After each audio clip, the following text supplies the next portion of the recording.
ಅಂತಾರಾಷ್ಟ್ರೀಯ ಮಹಿಳಾ ದಿನಾಚರಣೆ ಸೇರಿದ್ದೇವೆ. ಈ ಬಗ್ಗೆ ನನಗೆ ಮಾತನಾಡಲು ಗೊತ್ತಿದೆ.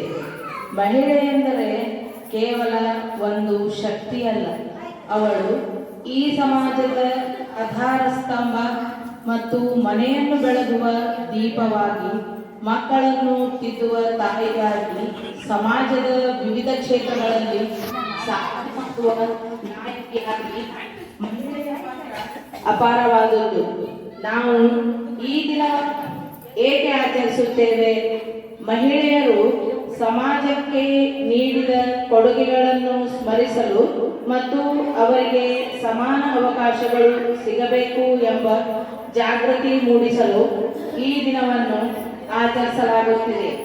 ಇಂದು ಮಹಿಳೆಯರು ಕೇವಲ ಮನೆಗೆ ಸೀಮಿತವಾಗಿಲ್ಲ, ವಿಜ್ಞಾನ, ಕ್ರೀಡೆ, ರಾಜಕೀಯ ಮತ್ತು ಬಾಹ್ಯಾಕಾಶದವರೆಗೂ ತಮ್ಮ ಛಾಪನ್ನು ಮೂಡಿಸಿದ್ದಾರೆ.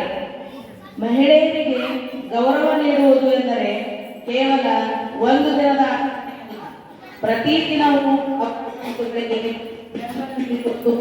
ಮತ್ತು ಅವರಿಗೆ ಸುರಕ್ಷಿತ ಪರಿಸರವನ್ನು ನಿರ್ಮಿಸಿಕೊಡುವುದು ನಮ್ಮೆಲ್ಲರ ಜವಾಬ್ದಾರಿ. ಹೆಣ್ಣು ಅವಳು ಈ ಜಗದ ಸಬಲೆ. ಎಲ್ಲ ಹೆಮ್ಮೆಯ ಮಹಿಳೆಯರಿಗೂ ಮಹಿಳೆಯ ದಿನಾಚರಣೆಯ ಶುಭಾಶಯಗಳು.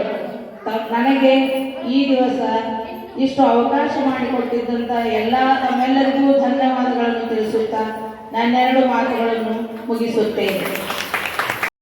ತುಂಬ ಹೃದಯದ ಸ್ವಾಗತ, ಸುಸ್ವಾಗತ.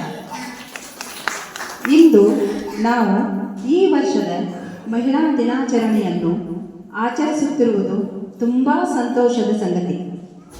ನಮ್ಮ ಈ ಶ್ರೀ ವೆಂಕಟೇಶ್ವರ ದೇವಾಲಯದಲ್ಲಿ ಶ್ರೀ ವೆಂಕಟೇಶ್ವರ ದೇವರ ಪ್ರಾಣ ಪ್ರತಿಷ್ಠಾಪನೆಯು ದಿನಾಂಕ 11/11/2011 ನಮ್ಮೆಲ್ಲರ ಕುಲಗುರುಗಳಾದ ಶ್ರೀ 1008 ಶ್ರೀ ಸತ್ಯಾತ್ಮತೀರ್ಥ ಶ್ರೀಪಾದಂಗಳವರಿಂದ ನೆರವೇರಿತು.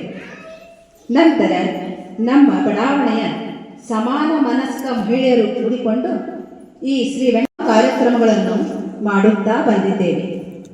ಶ್ರೀ ವೆಂಕಟೇಶ್ವರ ದೇವಾಲಯದಲ್ಲಿ ಪ್ರತಿ ಮಂಗಳವಾರ ಶ್ರೀ ಲಕ್ಷ್ಮೀ ಶೋಭಾನ, ಏಕಾದಶಿಯಂದು ಹರಿವಾಣ ಸೇವೆ, ಶ್ರೀಮದ್ ಭಾಗವತ ಪುರಾಣ, ಶ್ರೀ ಶ್ರೀನಿವಾಸ ಕಲ್ಯಾಣ, ಧನುರ್ಮಾಸ ಆಚರಣೆ ಹಾಗೂ ಅಧಿಕ ಮಾಸ ಇನ್ನಿತರ ಆಚರಣೆಗಳನ್ನು ನಿರಂತರವಾಗಿ ಕಳೆದ 15-16 ವರ್ಷಗಳಿಂದ ಮಾಡುತ್ತಾ ಬಂದಿದ್ದೇವೆ.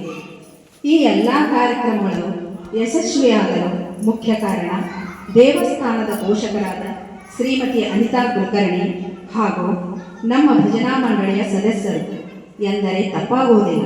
ಇದಕ್ಕೆ ಎಲ್ಲರ ಸ್ನೇಹ ಸಹಕಾರಗಳೇ ಕಾರಣ. ಇಂದು ಮಹಿಳೆಯರು ಎಲ್ಲ ರಂಗಗಳಲ್ಲಿ ಅದ್ಭುತವಾಗಿ ಸಾಧನೆ